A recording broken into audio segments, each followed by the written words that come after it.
Hi, I'm a big fan of pirate games and I think there are many gamers among us that really enjoy this theme. I always check out pirate games because this is a theme I can get behind. I like the fantasy theme, I like the life of pirates and all the stories that I think that they can behind it. So when I checked that one of those games are out there and I haven't tried it, that was Tides of Infamy, I was really anxious to give it a try and test it on the table. So let me tell you my initial thoughts about the game. This is a game that has to do with pirates, of course. It has to do with plundering. It couldn't do without plundering since we expect this to be on this genre. And it has to do with a lot of interaction, a lot of sailing, exploration, and various things to go after to win victory points for the game. The victory points of this game are called Marks of Infamy because you're trying to become the most famous pirate out of all, and you need to collect a specific amount of total Marks of Infamy, depending on the number of players that play the game. But that game also offers a lot of pick up and deliver for plundering islands, ports, and picking up different valuable gems that you want to trade for points at the Pirate Bay, and also battles between the players. So there's a lot of player interaction because all the players are going to be attacking each other, trying to gain precious cargo, and using actually two different systems for the battle. You can either go for a simplistic system that takes only a short time, or the full experience, which I really prefer once you get to know the game. And it mimics kind of the poker play in order to get the best hands from the battle deck in order to win in 3 consecutive rounds. And this is a very interesting game and take on the battle system because actually it uses battle cards instead of dice. Now, I know that there is an expansion out there that we have a separate video for the expansion, which is a standalone expansion, and it also can be combined with the core game. But this video here is going to show you, and I will going to explain you the rules of how to play Tides of Infamy, describe my initial thoughts, and come back at the end of this video for my final impressions. So let's see how the game plays.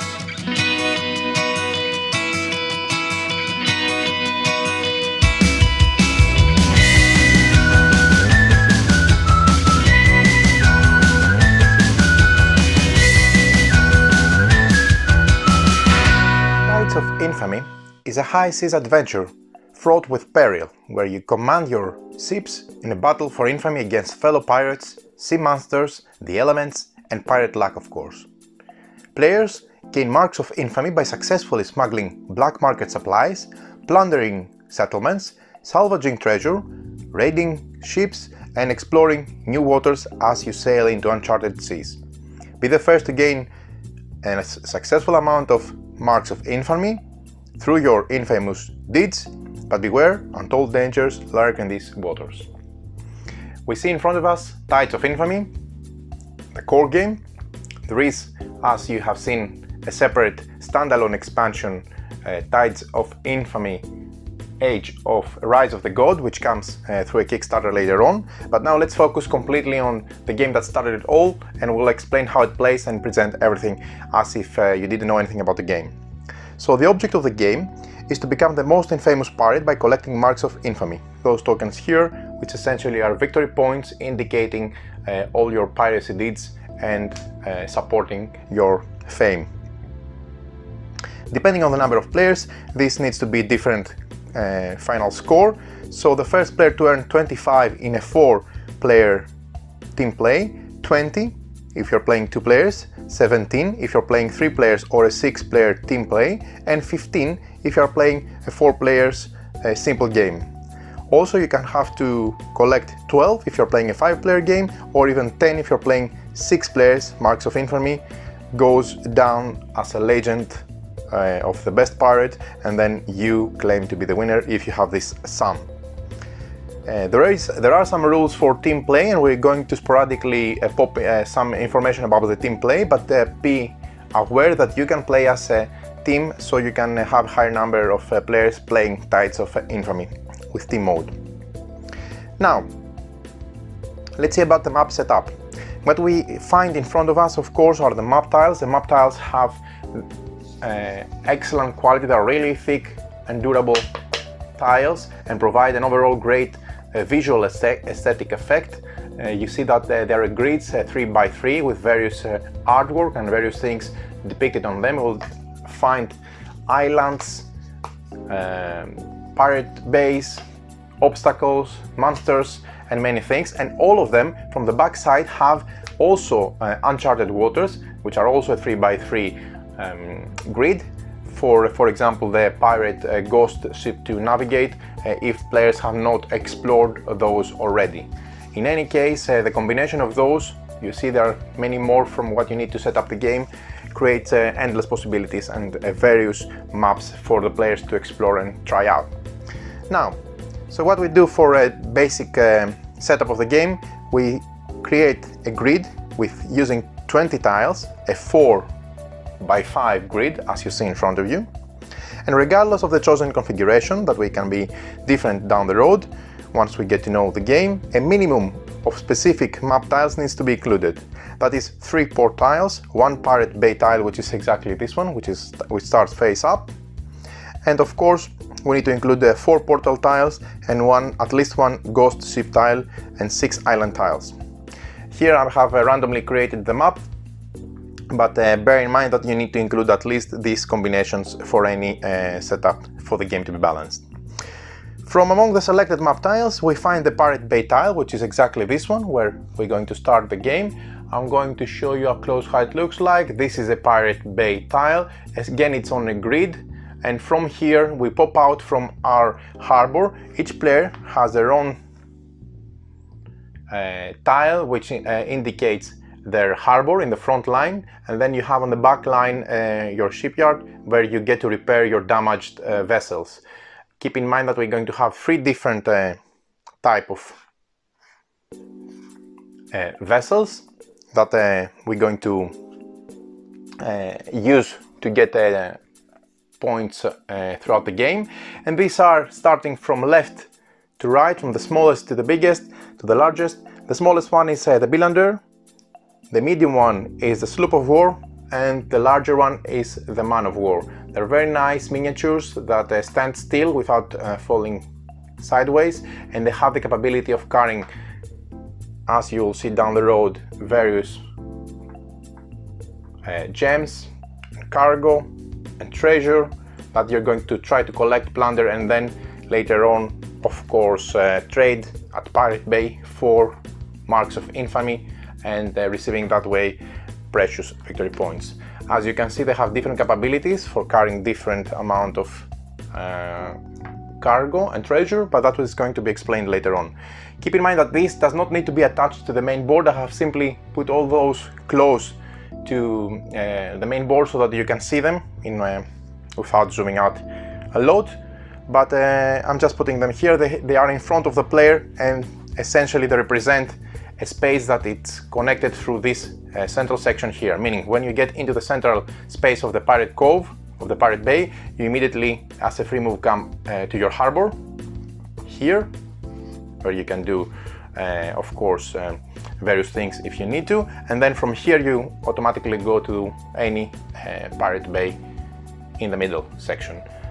This is a free movement, and again, this is not part of the main board, just putting it close so that you can have a better visual of the game. Now, let's see how the general setup goes. After we fix the 4x5 grid and find and place face up the pirate bay in one of the spots, we give each player 3 vessels on their color: the Billander, the sloop of war, and the man of war, as I have previously indicated. Each player also receives a player aid, which is very useful, has all the important information as a quick reference. The objective, depending on the number of players, how to win marks of infamy, how to collect victory points, token exchange rate, which is very useful, and then you have the battle cards and cargo limit for the specific type of vessels, and of course the red sky hunt types if you're playing with the red sky, which I really recommend, combat system, and all the combinations and which one is better than any of those, and this is useful as well. This is made from a tile, amazing, so keep that next to your harbor tile at any time for reference. Now we shuffle, first of all, the pirate luck deck, which is this one here. Comes in a nice stack box. The reason for that is so you don't see what type of card comes to. We're going to come back to the parrot luck cards. The card is very nicely illustrated at the back, but also you see that it has both the automation for the movement of the ghost ship, and also the event that occurs and affects the players. We're going to explain them later on, but keep in mind that this is shuffled and placed face down. Then we also do the same for the movement deck, which is this deck here. Has the sails from the back, lots of cards, and also has a variety of movement points. We're going to explain how movement works, but you can see have various numbers. You can also have repair cards, and you can have also some cards triggering events that we'll see later on. But this is the movement card. This is thoroughly shuffled and also placed next to the main board. Last, we have the battle deck, which is this one, and also has beautiful illustrations and stats for the battle, and we're going to explain the battle later on. This again needs to be shuffled and put close to the main board. Then the next thing that we're going to do is, of course, we can use the tack box, which I don't have next to me now, to hide the back of those cards, so you don't get to know what's coming. If you don't want to draw from the bottom, that's an alternative way, explained in the expansion.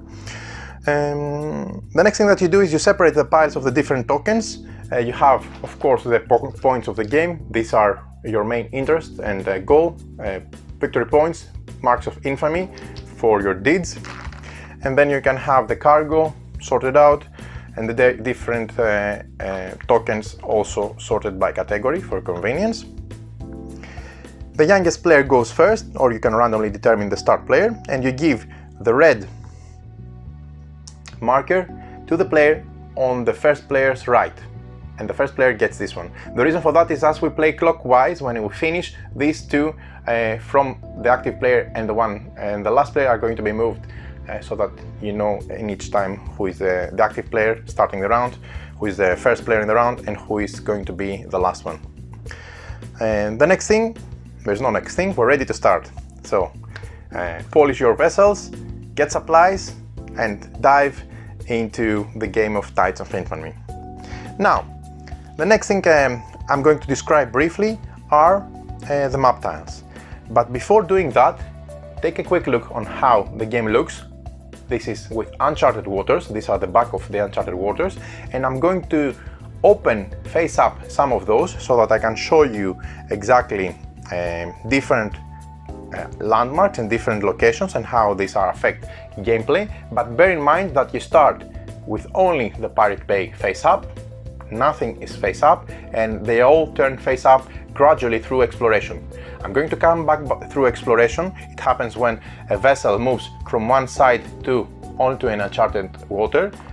Just to briefly show you how this is done, if I move from here to an uncharted water, I rotate it in a way so that the arrow is matching the direction of the entering vessel, so that will be this, and then I continue with my movement.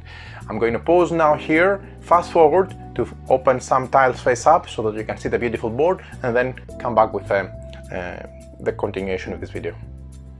Okay, now you can see the full board explored. We have turned face up all of the tiles. Of course, this probably is going to come towards the end of the game, or maybe even not then, because you need to have fully explored everything. The reason I've done it obviously is to show you how the game is going to be populated and how it will look much nicer once everything is explored. The art is fantastic, the grids are really nice to read, and the iconography is very good as well.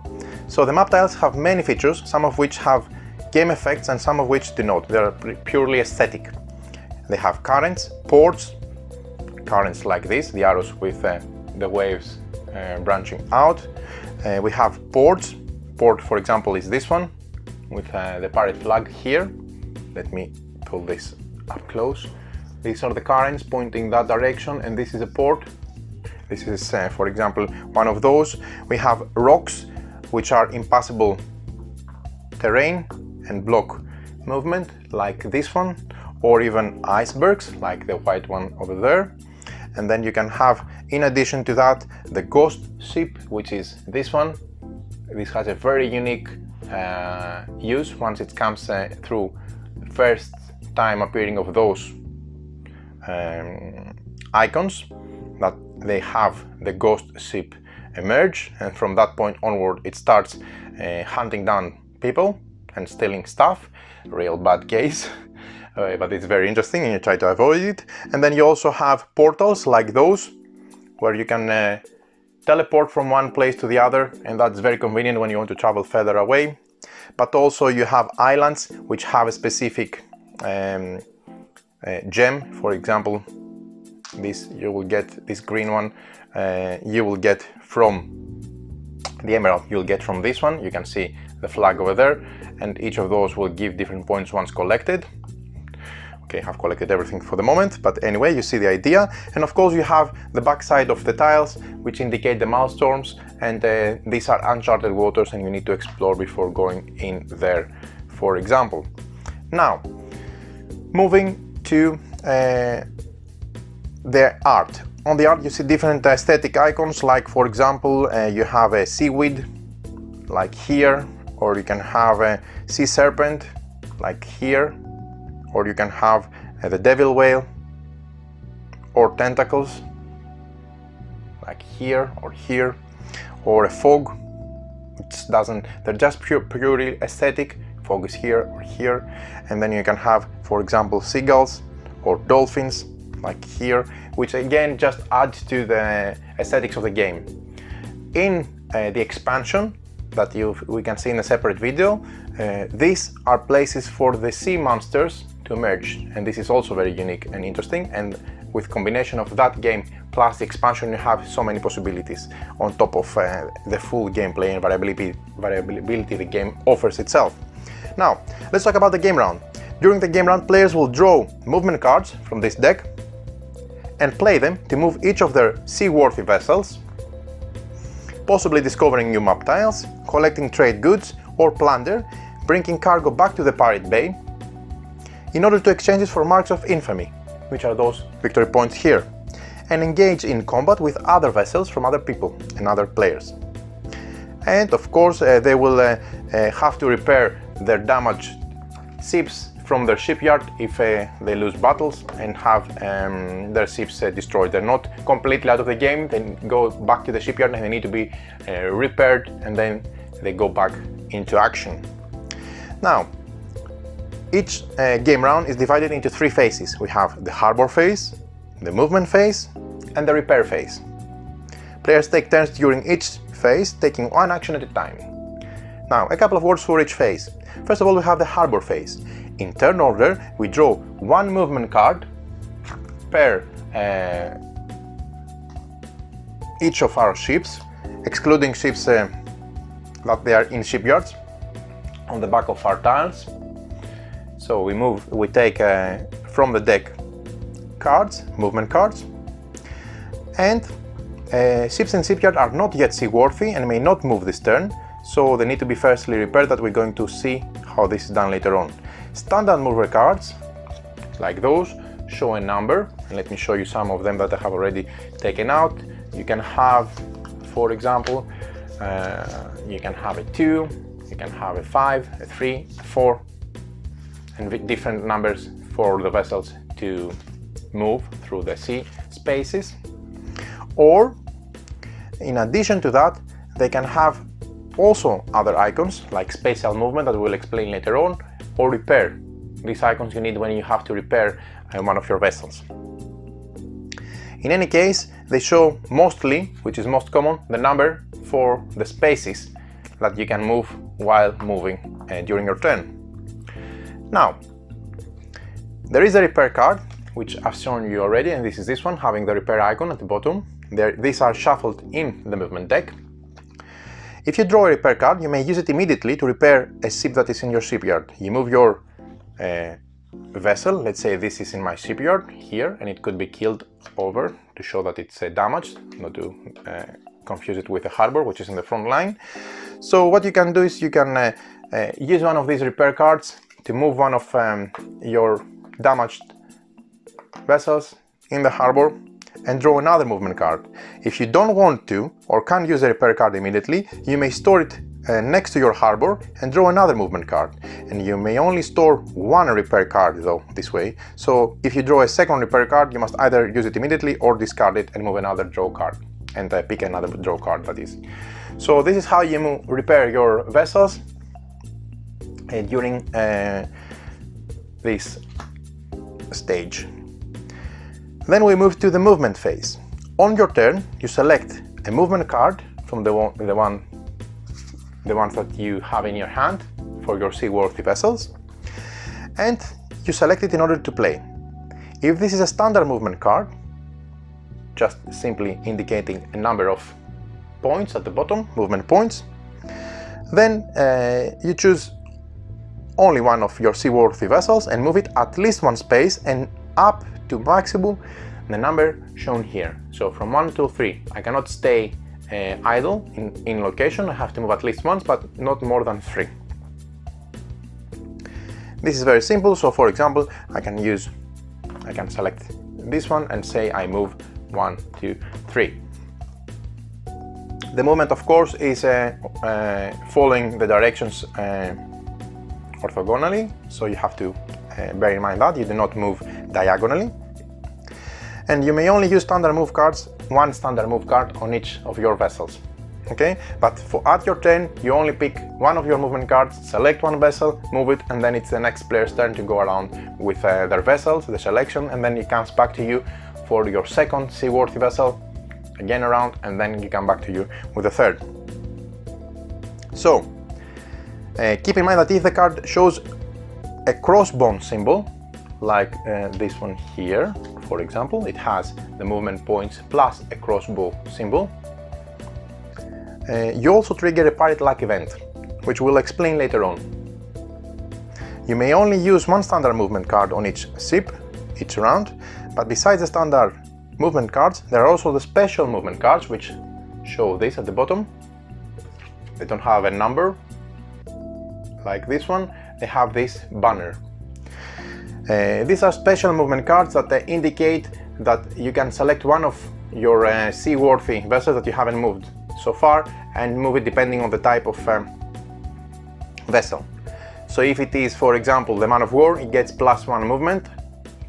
If it is the Billander, +2, and if it is the sloop of war, +3. Because on top of that you'll draw one more movement card and apply it to the selected vessel. So the maximum you can play for a vessel during a turn are 2 cards, one special movement card and one standard movement card, like I showed you just now. When you finish, you place your movement card under your harbor. So for example, if I moved with this movement card my Billander, I will place it face down next to the Billander in front of me, so that I know that I have already moved the Billander on the board. Then when the round comes back to me, if I select another movement card, I can place it at the bottom to show that I have moved my sloop of war, or on the right to indicate that I have moved my man of war, and I don't forget to move the second type of vessel the second time during this movement phase, which is not allowed, of course. The movement phase ends when all players have finished playing their movement cards and any outstanding battles are resolved. At the end of the movement phase, all players played movement cards are of course discarded next to the main deck, and so that we can have the discard pile and be able to possibly use it to reshuffle if the movement deck depletes. Now, ships normally move orthogonally, one space for each movement point granted, as I have indicated with this example here. You can choose any direction to go, and each map tile is divided into 9 spaces. You see, it's a 3x3 grid.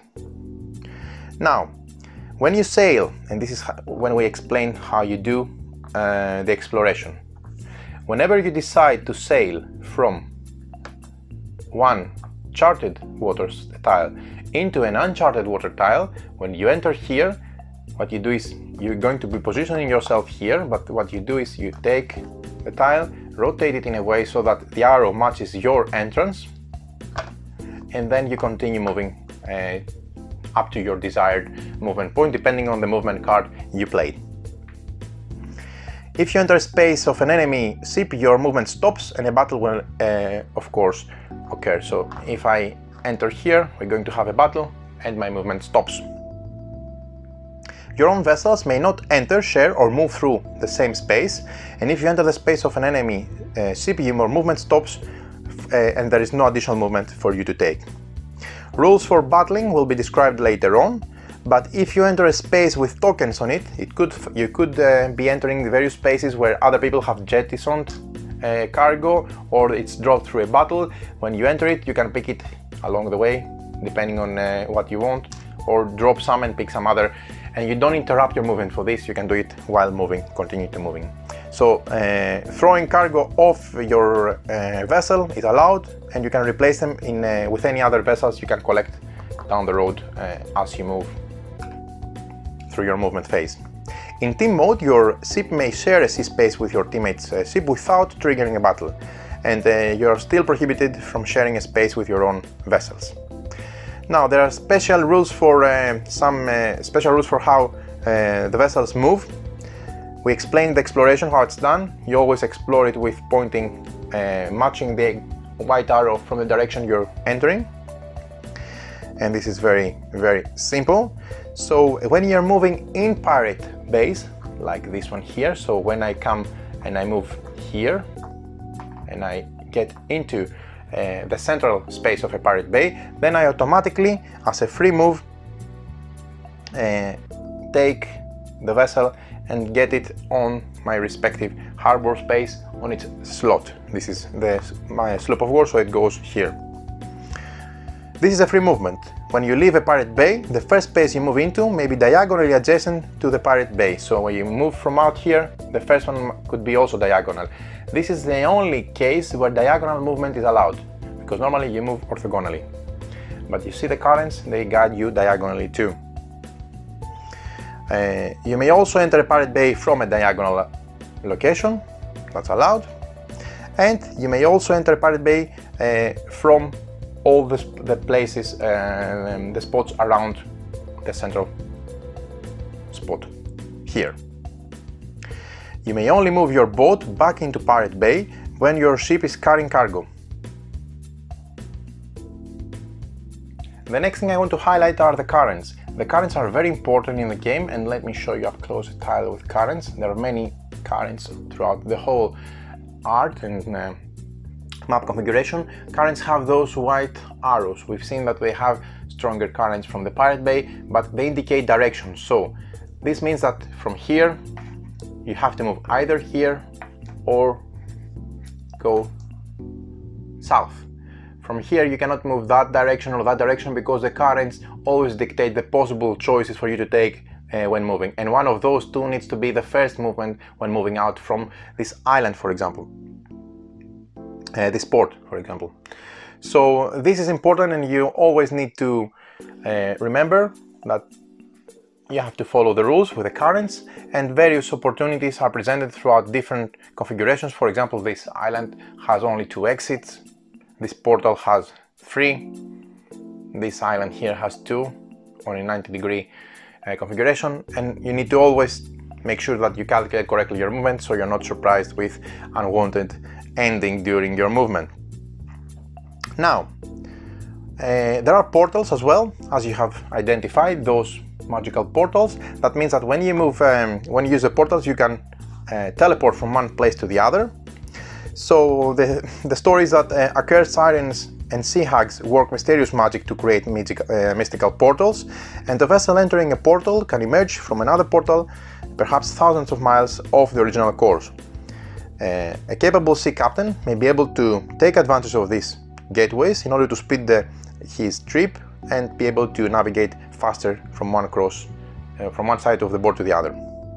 When your vessel enters a space with a portal, you must move the vessel to another portal of your choice immediately, and this is a free movement. If no other portals have been revealed, you can ignore this effect if it's only the first one visible. But if you go there as a free movement, I can select either of those 3, move out and continue moving depending on my desired course.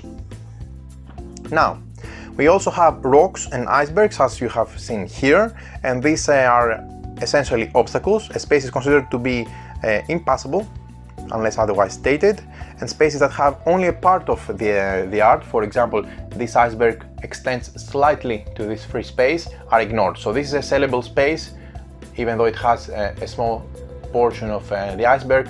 These two are 3, 4, 5, 1, 2 here, and 1, 2 here. These are the 4 valid iceberg tiles that are obstacles. And of course here 1 and 2 are impossible, and the rest are sellable.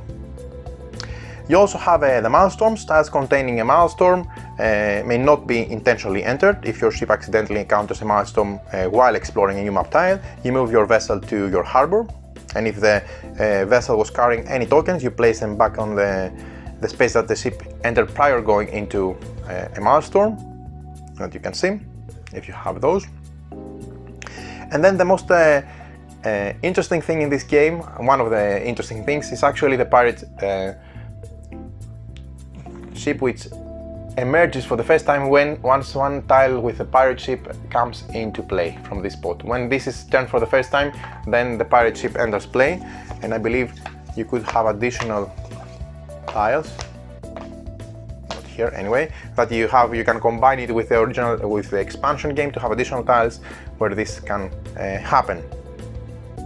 Now, the first tile explore containing the ghost ship image triggers the ghost ship appearance. You place the vessel on the spot, and then it will follow the direction of these pirate luck event cards, which also dictate the automated movement for always at the bottom. They have the automated movement for ghost ship, and this is very interesting too. Now, as we have already discussed, we have various islands, ports and cargo. When you land your vessel on an island, you take that island's plunder token, as we've seen, and place it on your ship's mast. And note that there is only one plunder token for each island, and once it's taken, no other ships can plunder the island.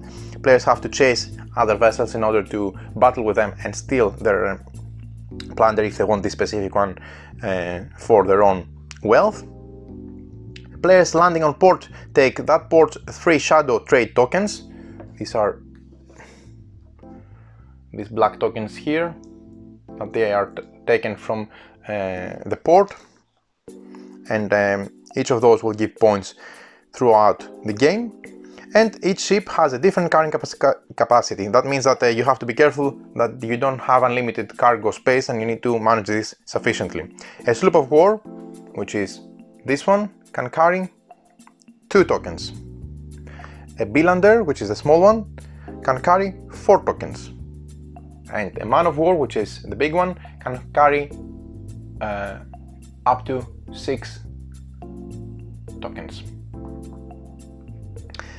If you discover more cargo than your hold capacity, you choose which tokens to keep and which you need to leave behind on the space where you're living, so you can take the best combination possible. Cargo can be traded in for marks of infamy at any pirate bay, so that's your intention, to go plunder and go back to your pirate bay to trade them for their value into marks of infamy. You can see the trading value here, the token exchange rate. Emerald green gives 3, diamond white gives 3, sapphire blue gives 3, the ruby, the red, gives 2, the gold gives 2, silver only 1, mystic topaz, the pink, only 1, golden beryl, only 1, and then you have the treasure chest, the brown, and the shadow track trade tiles, the black, which they give only 1 tide of mark of infamy, but after the last tile is explored, all the shadow trade and treasure chest tokens are worth 2. That's why there is an asterisk and says 1 or 2 here. And this is very useful to see where it's most valuable for you to go and plunder or steal from other players. Now, we talk about pirate luck events.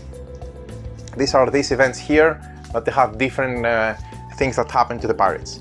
To resolve the pirate luck event, which happens when this card is played with the crossbone, as you can see,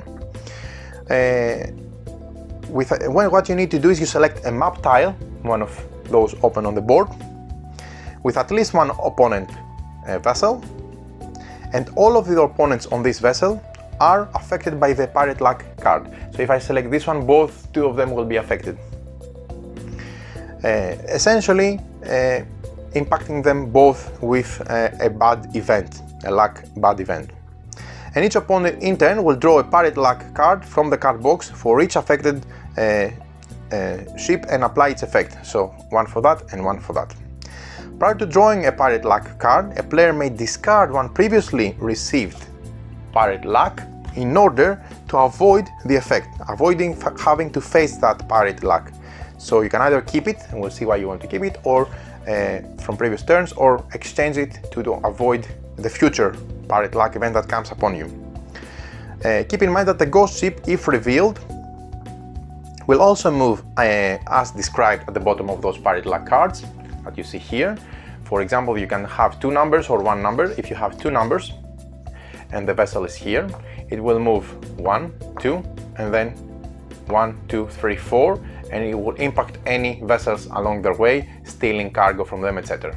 But you see the automation is here, and each time is different, creating a configuration for this ghost ship to move each and every time. So the ghost ship moves with respect to the alignment arrow on the map tile, meaning that they have to follow. If the map tiles are face down, they have to follow this, or if the map tiles are facing up, you have to follow the orientation there. What I mean here is, for example, this is not explored yet, and this is sitting here, and we have this automation moving 2 to the north and then 4 to the west. It will follow the uncharted green arrow from this section, so it will move, for example, from here 1, 2, and then it will move 1, 2, 3, 4, for example, like that. We'll see how the pirate ghost ship moves, but keep in mind that if it passes through the pirate bay, it doesn't go into the pirate bay. So if it had 3 movement, it will go 1, 2, 3. It jumps and comes from across. Now, there are various things that affect the movement, the various pirate luck cards that affect the movement, but the top card is the event that will affect the players affected by the pirate luck, those two, for example, one for each, and the bottom will be the movement for the spaceship, the ghost ship, sorry. So each pirate luck will cause a ghost ship to move 5 to 6 spaces usually, and the ghost ship can move into and through space occupied by pirate ship. And if a pirate ship is ever in the same space, like we've seen through this example, when it's passing through, the ghost ship steals all the tokens carried by that pirate ship, takes it with them, and of course it steals the tokens throughout its movement. If at any time during its movement the ghost ship is on the same tile as a pirate ship, the ghost ship will also steal a token of the pirate ship's owner choice from that ship, meaning that it will not only steal from those that they pass through, but if you have an additional vessel here, they will steal one from those two, even though they're far away, but they're on the same tile. Of course, this needs to be taken into consideration to avoiding all this unwanted event, because you will lose a lot of precious cargo, but ships may not pick up any tokens when they are in the same space as the ghost ship, and the ghost ship will only steal from a pirate ship on the same tile once per turn, even if the ghost ship is triggered to move multiple times by pirate luck cards. However, if the ghost ship moves into the same space as a pirate ship after the ghost ship already stole from that pirate ship, the pirate ship will lose all its remaining cargo to the ghost ship. This bad guy, the ghost ship, unloads all stolen tokens at the end of its move and places the stolen tokens next to the ghost ship last space. So if he stole those 2 tokens and finishes here, at the end of their turn they will unload everything here, so it will make it valuable for other players to go there and pick it up once it goes out of the way. The ghost ship can move through spaces with portals, but it doesn't trigger any teleportation event. And of course, when passing through islands, ports and portals, the ghost ship is not bound by the direction of the currents. The ghost ship cannot enter the pirate bay and jumps over, as we have seen. Lastly, the ghost ship can travel through uncharted waters, as we have again seen, And if for any reason it is sitting on an uncharted water tile and someone explores this tile, we will place the tile with the normal rules and then put it again from the explored section.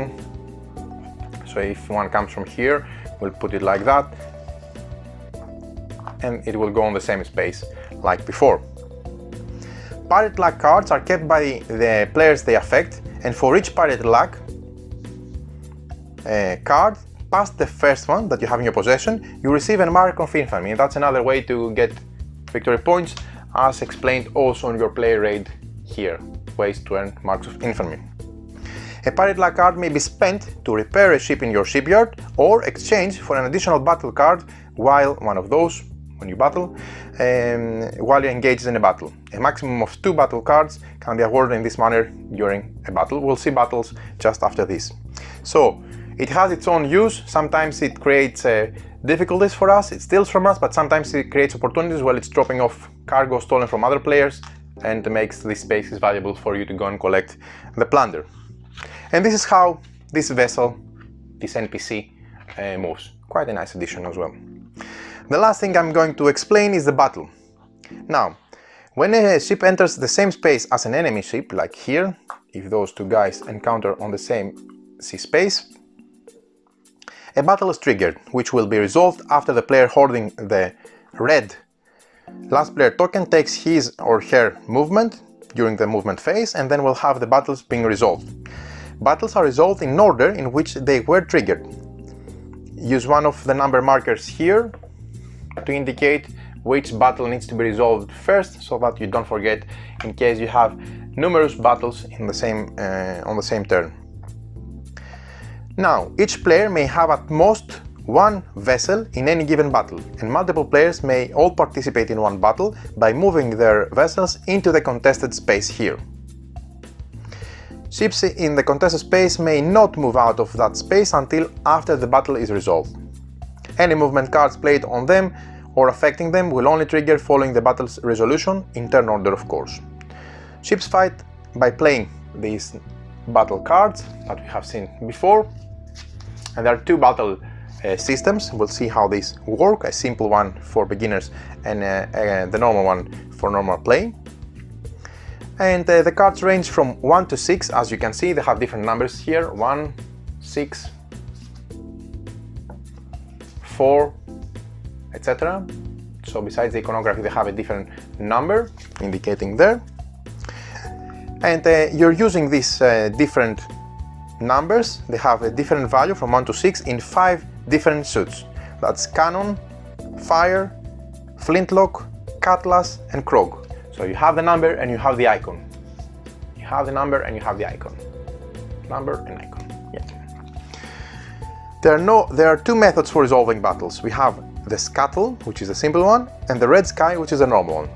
Scuttle is recommended for younger children, while older children and adults can use immediately the red sky approach, which is even more interesting. You need to choose a battle method, of course, before you start the game and apply it throughout the whole session. Now, there are some shared battle rules. No matter which method you choose, you start by dealing battle cards to each player. Let's say we have this example. The orange player is the black player here is combating with this orange player here, with this purple player here. So what we do is we deal cards to each player participating in the battle based on the type of vessel they're encountering in this, they're using in this battle. You can see that there is a different chart on the back of your player aid, which says that for attack, for defense, you get a different amount of cards depending on the type of vessel. So here we have a bilander. If it attacks, it uses, if let's say that the black is attacking and it's using 5 cards, while the purple is defending with a sloop of war and using again 5 cards. So it's 5 cards versus 5 cards, but this of course can change depending on the different pairs of different types of vessels engaged into a battle. Now, what we do is we deal the cards. So 1, 2, 3, 4, 5. 1, 2, 3, 4, 5. Each player is going to get this number of cards, and Then we proceed with the following steps. Bear in mind that every vessel that enters an occupied space is considered to be the attacker, and the original ship occupying the space is the defender. And if the battle deck, of course, is exhausted, we're going to use reshuffle it, that's why we keep it here, to use fresh cards from a new shuffled deck. In team mode, the team that first enter an occupied space is the attacker, and both team members are considered attackers, and the defenders are the opponents. There is an armada effect. Each defending player with another ship on the map tile in which the battle occurs draws 2 additional cards. So if this purple player was defending and he had on the same tile another vessel, they would draw 2 more cards due to the armada event, if they are the defenders. And of course this applies respectively to the team mode, with the team side being the defender side. Now, the 2 methods are, method first is the scuttle, the simple one, and then we have the method 2, which is the red sky. Let's see the scuttle. Method 1, the scuttle, the simplest one for younger kids, has 2 phases, the combat phase and the salvage phase. The combat phase, all participant players select and simultaneously reveal a battle card, and the player with the highest value wins the round. The Sea Dragon card is the highest card, and if 2 or more players are tied, the tied players draw and play an additional card from the top of their battle deck in order to break the tie. We repeat until there is a winner. We play additional rounds until one of the 2 players has won 3 combat rounds. So you draw and you compare with the opponent. It's very simple. You play the selected one because these are in your hand, you don't draw it randomly, and then depending on the outcome, this case the attacker, the black one, is winning first round because the defender played a lower value from him. This is going to repeat until there are 3 winning rounds in each of those sides, and this side is going to win the combat phase.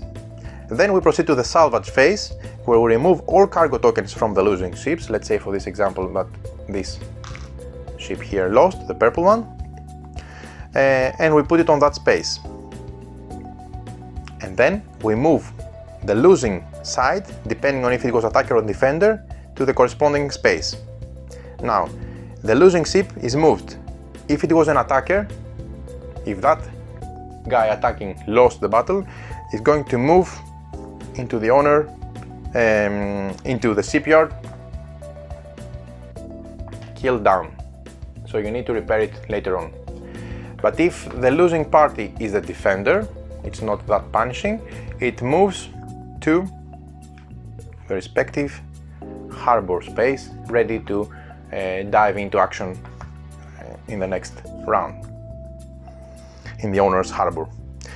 So, ships that move to the shipyard will be out of action for the turn unless repaired sooner, using a repair card or discarding a pirate luck card, and the winning ship collects as many of the cargo tokens that they are dropped as they can or won't, and they can exchange of course with what they already are carrying. And the winning player also collects all the marks of infamy in that battle space, which should be equal to all the ships that were defeated or surrendered. And you get additional marks of infamy, victory points, from winning battles. A similar case applies to the team rules, and this is how you play the simple method scuttle for combating with this way. So this is very simple, and it keeps the tempo and the flow very nice. The second way to battle, but we need to decide that we're using this from the beginning of the game, is the red sky. The red sky is divided in 5 phases, slightly more complicated. First we have the cannon phase. After dealing cards to the participants like we did before, so let's say again, we have the same scenario, and we have 5 for this side and 5 for that side, the purple. After we do that, we deal 1 card face up to the table to be used as a shared community card among all players. So we open 1 card in the middle of the table. Each player then has the option to place 1 or 2 battle cards face down in front of them. So you can select to put from your hand 1 or 2 cards in front of you, from your respective hands. Then you draw an equal amount of battle cards, and starting with the attacker and proceeding clockwise, each player plays 2 cards face up. So you draw 2 more if you discarded 2 for this side, and whatever you discarded 1 or 2 to replenish for that side too. So each player is going to play 2 cards face up, and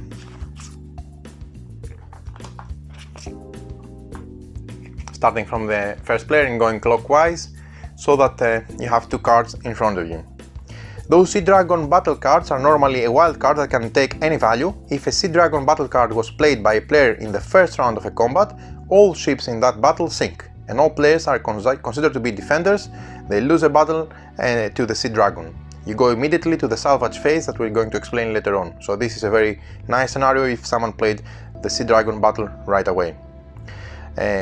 If no Sea Dragon battle cards were played this round, each player in order decides whether to surrender or continue the battle, and this concludes the cannon phase. Then we move to the second phase, which is the surrender phase. When surrendering, remove any cargo from your ship, leave it at the battle space, and move your ship 1 space in any direction next to it in an occupied space. If there is no such space, you may not surrender, and you add the mark of infamy to the battle space, where it will be collected by the winner because you surrendered. So you're leaving, surrendering, and that's the surrender phase if you decide, if the defender decides to surrender. The third phase is a boarding phase. After all surrendering players have retreated, if more than 1 player remains in the battle continues. Starting with the attacker and proceeding clockwise, each player plays another 2 cards face up from their hand. So in this case, they will continue playing.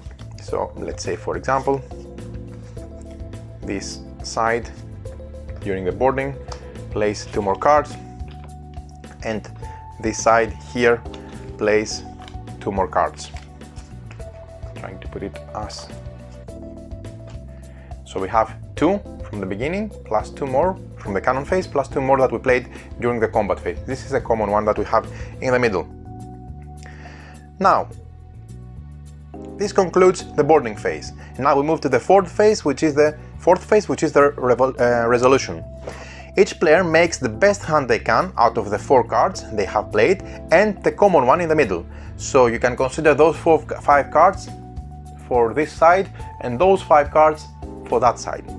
The player with the highest ranking hand is a victor, and the Sea Dragon battle cards are wild and can be used as any value. Note that if a player has the same hand, those 2 have played exactly the same hand, the tie is broken based on the highest ranking card. For example, if 2 players have a crushing blow break in their hand, then the tie is broken in favor of whoever has the higher ranked set of those 3 matching cards, the number then. On your player tile from the back you can see the hand ranking. So the red sky is the highest, 5 matching cards of 1 rank and with 5 different suits. This is the highest one. The lowest one is the stink pot, 5 unmatched cards, completely random. And there are those in between. If you have played some kind of poker game, you get the idea how you're trying to make your best hand using these hand combinations. For example, the grape shot, 5 sequentially numbered cards, it doesn't matter on the suit. Or the 4 pounders, 4 matching cards of 1 rank and 1 unmatched card. All of those are here and they're ranked, so you can know quickly by consulting this chart, which is best if you don't remember for your first games. But I think it's pretty obvious, especially if you have some poker plays under your belt, or regardless, you'll learn it very easy after the first or second battle round. If players are still tied, the win goes to the first attacker, or if the first attacker was defeated, the second attacker, and then you decide the winner. And this is how you resolve the resolution phase. In team play, you may use one of your teammates' battle cards as though it was part of your hand when constructing your best possible 5-card final hand. You and your teammates may both use that shared card, and if you do, ignore one of the cards you have just played. So the teammate helps you essentially. The last phase is again the salvage phase that you have seen before. Once all but 1 player have surrendered or the resolution phase is complete, the salvage phase begins. We remove all cargo again from the losing ships, place them in the battle space, and add the mark of infamy for every losing vessel. And then, depending on if the losing party is an attacker, it moves on its owner's shipyard killed over, as you have seen before. If it was a defender, it is moved on its owner's harbor. The winning ship collects as many cargo tokens as they want, or exchange with any other tokens they have from the losing ships, and it can take it to the maximum of its hold capacity. The winner player also collects all the marks of infamy in the battle space, which should be equal to all opponents that were defeated or surrendered. And this is how the salvage phase is resolved. The last section is the repair phase. And when I say section, it's a big phase because the game is played, as you remember, in 3 major phases. The first is the harbor phase that we have seen, the second one is the movement phase, and then we have the repair phase. The sub-phases I was referring to before were simply the division of how the breakdown of how the battle is resolved. Now I'm talking about the turn's third and final phase, which is the repair phase. Once all movement cards have been used and all combats have been resolved, the repair phase begins. In turn order, decide whether you spend a repair card in order to repair one of your killed vessels from your shipyard and move it in the first row into your harbor spot, and then you take the ships from your shipyard and place them in front, making them seaworthy. They will remain in your shipyard all of your next turn before being seaworthy again. And then you move both the lead and the last player token, the red and the black, one slot to the left so that the following players receive them. And in team play rules, you may also use your repair card or a pirate luck card to repair a teammate's vessel, and that's why you're assisting them during the team play. And this is how you play Tides of Infamy. By the end of the game, depending, as we said, on the configuration of players played, or if you have a team play, if you achieve this total that is required, you win the game and you are announced as the best pirate with the most infamy out of all. So there you have it. This is how you play Tides of Infamy.